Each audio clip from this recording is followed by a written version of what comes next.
Good evening, everyone. A few weeks ago, there was some conversation around disease X. And because we are still in the pandemic, this is the 4th year of the pandemic, a lot of questions were asked about what is disease X.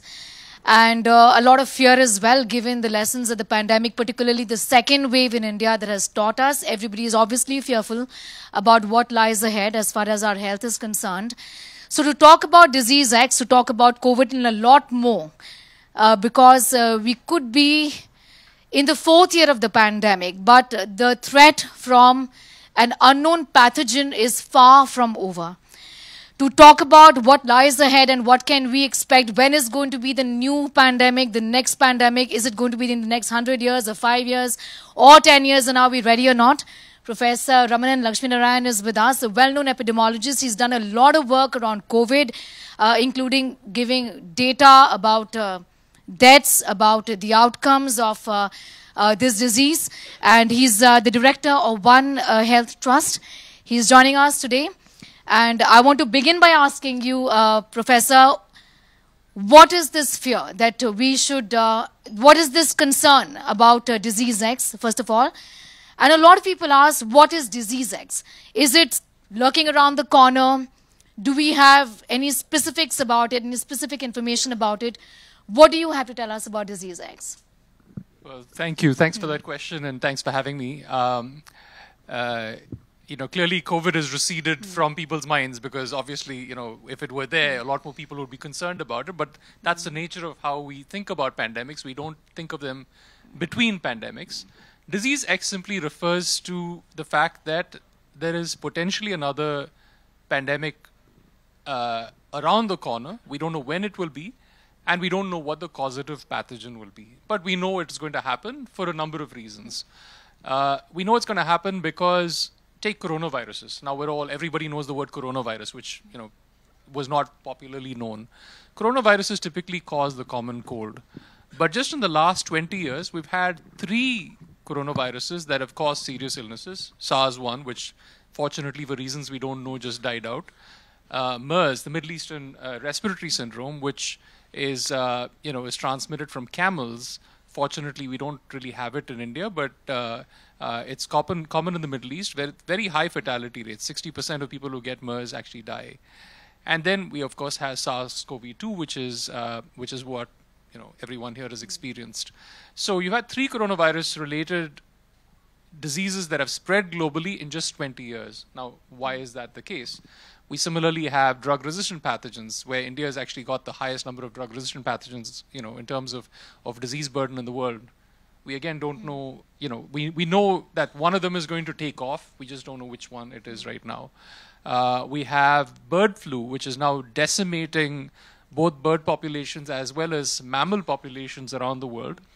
The reason we're concerned about it is because bird flu H5N1 has been known since 1996, but it is now transmitting very effectively from mammal to mammal, from seals to other seals, from sea lions to other sea lions. It's in pigeons. It's certainly in domesticated, poultry.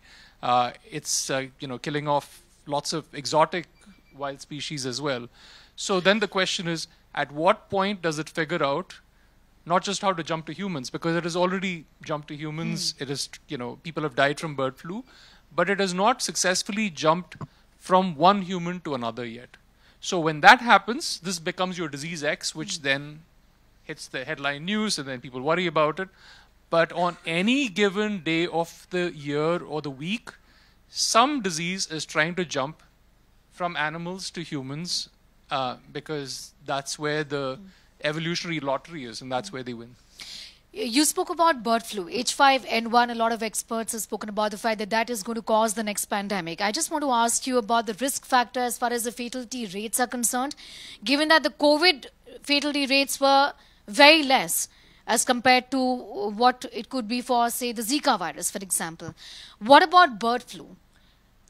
So the only examples we have from bird flu H5N1 are the few deaths that we've had around the world, including, I believe, one in India a couple of years back, where the fatality rates are between 30 and 60%. So just to put that in perspective, COVID-19 the fatality rate was 2 out of every 1,000. So 1,000 people got COVID, 2 people would die.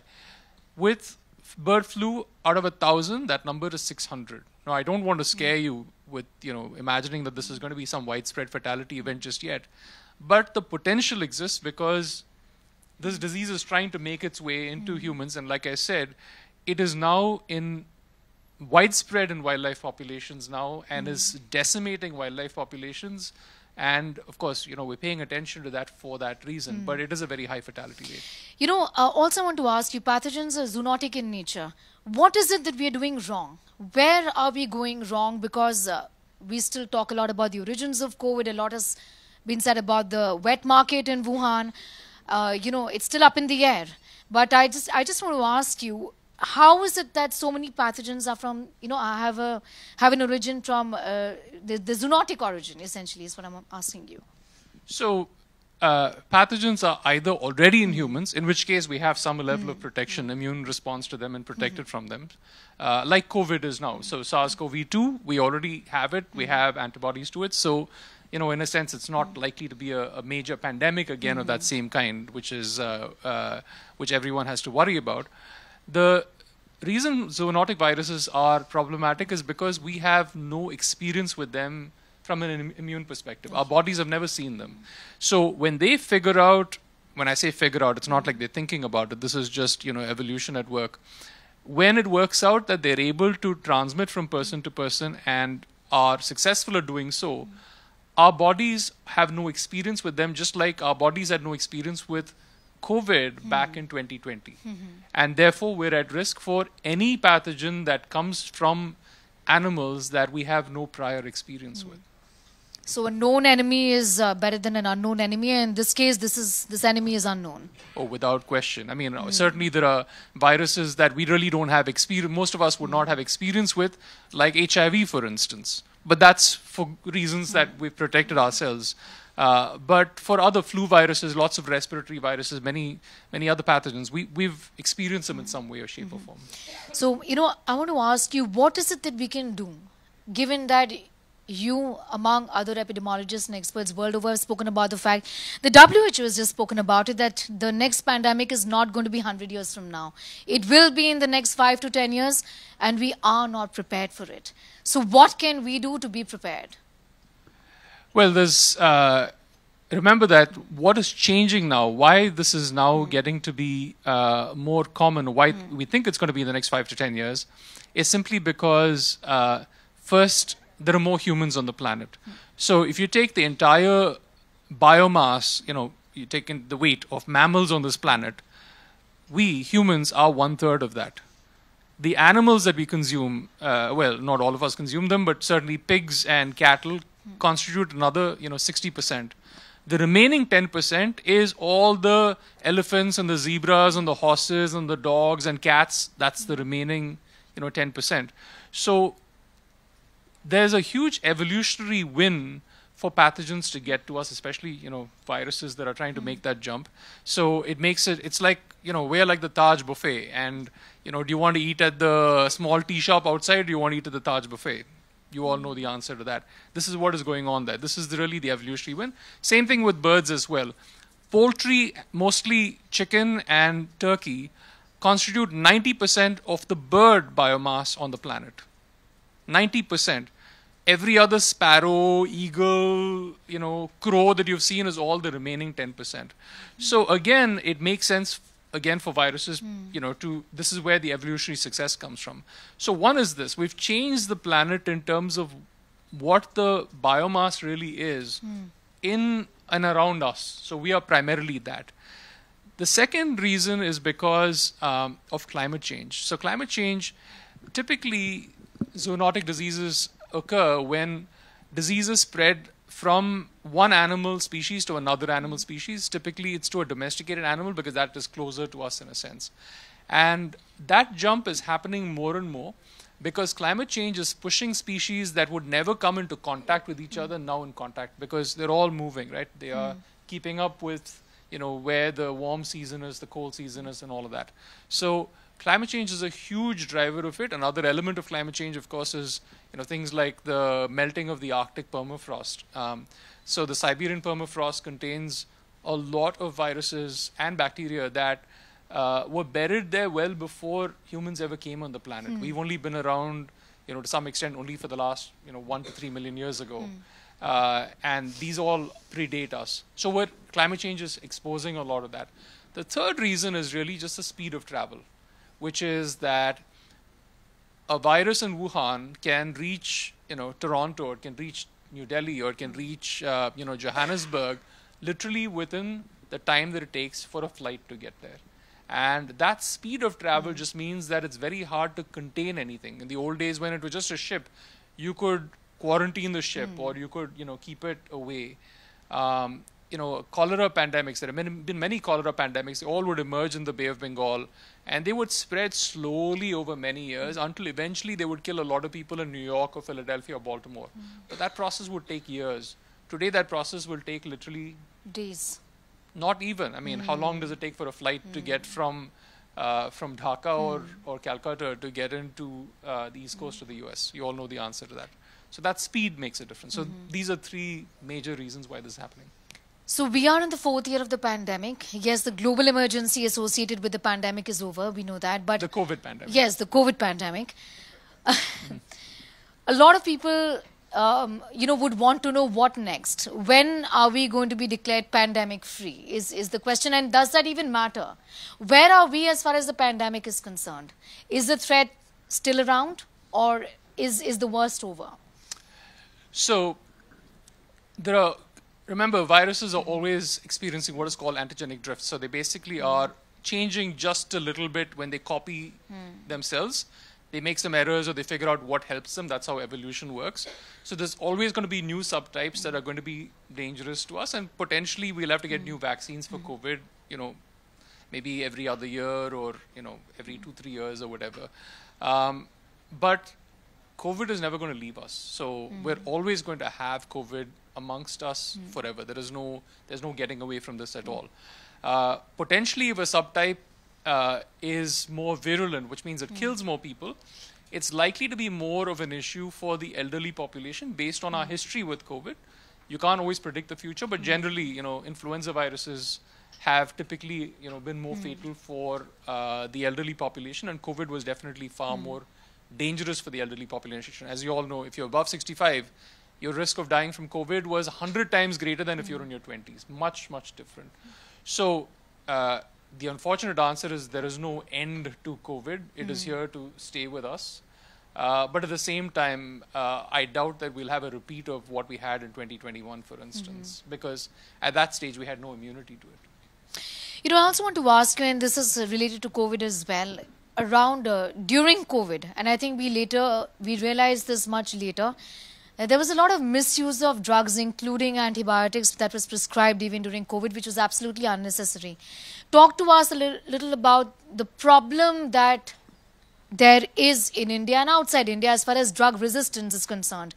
And how is this hugely problematic for those people who are dealing with life-threatening diseases, and you just realize that you are resistant to this drug and there is no way out of the disease then? Yeah, this is actually a problem that is not in the future for India. It is there right now. Antibiotics are hugely misused, across South Asia because we have the combination of cheaper antibiotics. There are hundreds of companies that are making antibiotics. Second is rising incomes. Everybody now in rural areas can now afford them, which is a good thing, by the way. And the third thing is that they're easily available. Without a prescription, you can walk up to the pharmacy. You don't have to go anywhere fancy. You can go to the airport, the pharmacy at the airport, and you can say you have a stomach problem. They will give you an antibiotic. Exactly. Most people wouldn't know an antibiotic if, even if they got one, because it doesn't say antibiotic on it. It has the name of some drug on it. You just sort of take it, right? And, fluoroquinolones, norfloxacin is very commonly used here for traveler's diarrhea kind of stuff. Now, what that has resulted in is that the bacteria, so most people also don't realize that antibiotics only work with bacteria. They don't work for viruses. But still, any cold, anything, people take an antibiotic. And as a result, the bacteria have become resistant to the antibiotics, which means that they no longer respond to the antibiotic. This is a global problem. Antibiotic resistance is now the third leading cause of death in the world. Third leading cause of death in the world, after, non-communicable diseases. And something like 5 million people die every year worldwide because of deaths associated with drug-resistant infections. A lot of them are in India itself. Now, for the reasons I mentioned, we cannot change that trajectory unless we do one of two things. One is we prevent the diseases through more vaccination, better water and sanitation, better hygiene, and through better infection prevention and control in hospitals. And the second is to really stop taking antibiotics where they're not needed. This is not just a societal problem. For each of us, when we take antibiotics inappropriately, we put ourselves at risk, we put people immediately around us at risk. And I think I was mentioning to you just before this, my daughter, who spent quite a few years in Delhi before, the first time she ever had an infection, it was drug resistant to all but one antibiotic. She had never had antibiotics in her life. So that could happen to anyone, right? So this could happen to any of us because those bacteria are everywhere. I mean, we're literally, we're surrounded by bacteria at every moment of our lives. They're on every surface. They're in the air around us. So there's no escaping the bacteria. We're like fish in this ocean of bacteria. So anything we do to mess with that population, it's going to come back to us immediately. So what could have been the source of, the very fact that she was resistant to just so many medicines, just so many antibiotics, in spite of the fact that she had not ever taken an antibiotic all her life? So what could have been the reason behind the resistance then? Because we're modifying everything, right? So it's in the water, it's in every other place. It could be in food. So for instance, if, women who consume chicken, which has been raised on antibiotics, have a higher risk of developing drug-resistant urinary tract infections. And up to the age of 65, women have, unfortunately, a higher risk of UTIs than men do. After that, it evens out. Now,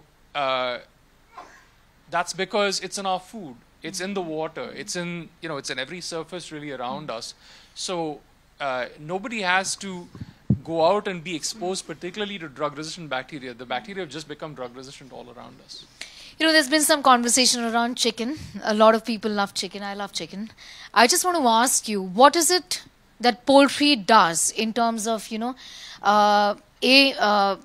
blocking or preventing that, or rather ensuring that we then become resistant to just so many medicines, given that our poultry we know is fed with antibiotics. Plus, as far as climate change is concerned, we've spoken about climate change and how it is deeply related to health, deeply related to diseasex and pathogens, known and unknown. What is it that poultry does is what I want to know, because India is a country that consumes poultry, our consumption is high. We are a chicken-eating country. So just talk to us a little about that. So full disclosure, I'm vegetarian, but I don't mean to imply that anyone should be vegetarian. That's not the idea. We should not be... We can eat chicken, right? Yeah, well, you can eat chicken, but you have to realize that the more chicken you eat that is raised on antibiotics, you are putting yourself at risk as far as drug-resistant infections go, because these chickens are now raised on antibiotics. This practice has now changed in Europe. It's changed in the United States and the US. It happened in about 2014, 2015, where, quite rapidly, the poultry industry moved away from using antibiotics at all. It's not something that's beyond the reach of Indian industry to do. Can easily do that as well.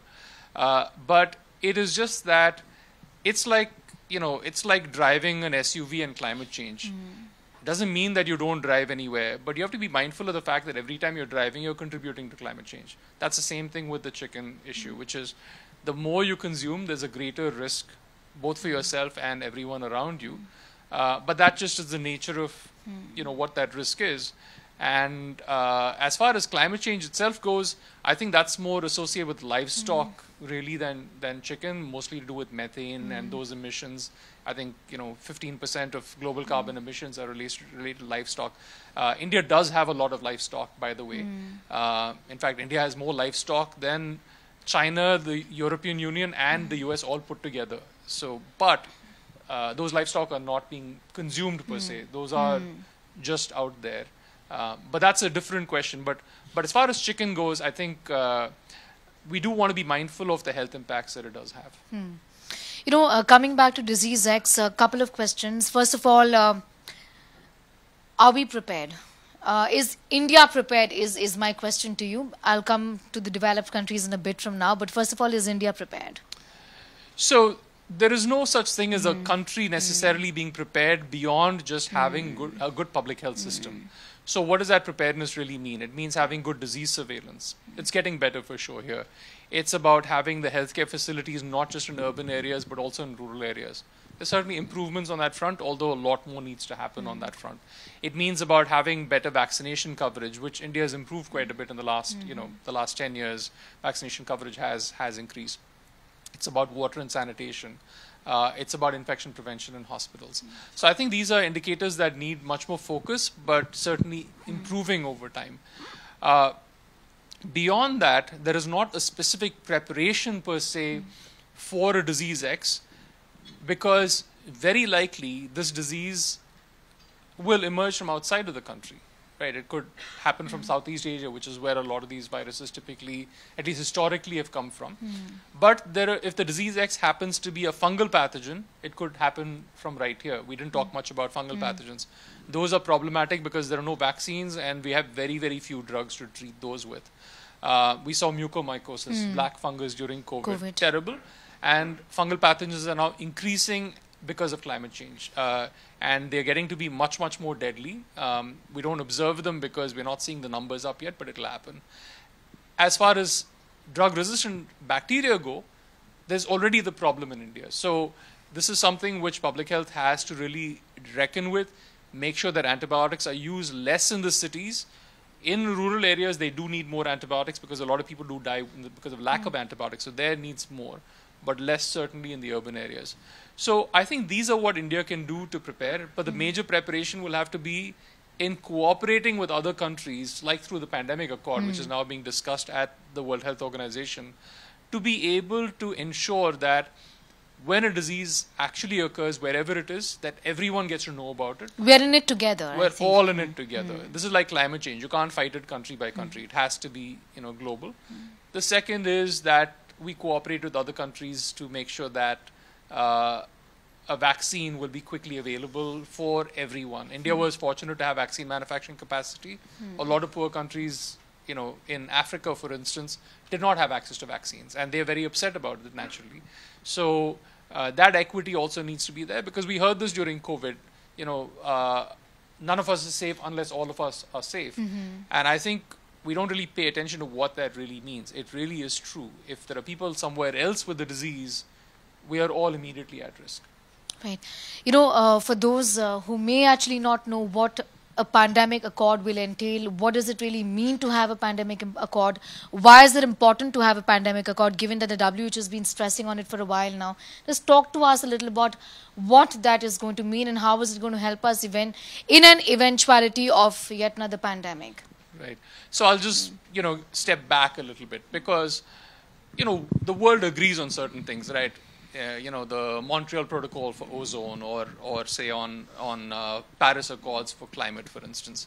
Before the world agreed on anything, the world more than 170 years ago agreed that diseases had to be reported. Why? Because if neighbor has a disease and I don't know about it, then I'm at risk immediately. So the idea that countries would cooperate on disease is a very old idea. It goes back to the 1850s, way before anything else. But that said, those protocols have not kept up with the needs of today, where, like I said, someone with a disease can, spread it across the world in, 12 hours. And what that really requires is countries cooperating in preventing, predicting and reporting, and then responding to pandemics. Now, the lack of agreement globally is because not everyone wants to be able to share information, because they are worried that if I share information about a pandemic, if it doesn't turn out to be the case, then you'll impose sanctions on me and then my economy will go down. Or if I'm making vaccines, I want it just for my people first before I give it to anyone else. So in a large way, we're going about pandemic preparedness thinking we can fight this country by country without realizing that we're all in it together. And when I say this, I don't mean India per se. There's a lot of disagreement going on right now globally on how to get countries to cooperate. And to cooperate, it is for every country to see that they have a self-interest in everyone else also being protected. Now, unfortunately, that's usually not how countries interact with each other in these fora. So we're having a bit of a problem with getting that agreement going. The deadline was supposed to be that this will be adopted at the World Health Assembly in May this year. It's looking quite difficult that we'll get a pandemic accord this year. There's a global pandemic fund that was sent up under the World Bank, and total amount that they have is a small fraction of what was required. So somehow, after millions of people dying around the world, 2 years later, everyone has forgotten and gone home and gone on to the next problem. And we've forgotten that this is actually still a threat which is going to come up next. So, I mean, it's just the nature of us as humans, right? No lessons learned. No lessons learned. We forget very quickly, and then we'll be surprised when the next pandemic also comes along. So, but like I was telling you, I think the problem really is that until the time it really hits us, yes, the problem comes knocking at our doors. I think we don't realize the significance of putting our focus and attention on things that actually matter, and I think that really is our health. Yeah, it's like a prediction of bad news, right? Who wants a prediction of bad news? Yes, and that's what epidemiologists do, and that's why we're not particularly popular that way. But when you come back, this is what is going to happen. This is as clockwork as anything else. Nature works in a fairly predictable way. All right, that was an insightful conversation. I'm going to thank you so much for joining us. And I think the big takeaway really from here is that the pandemic, like we would think, a lot of people say that it's a way, the Spanish flu hit us in the year 1914, 1915. 1918. So it was 100 years ago, and the next is going to be 100 years from now. Oh, we won't be around. I think that really is not true. And I think the sooner we realize that, the better. I hope so. All right. Thank you so much. Thank you. Thank you.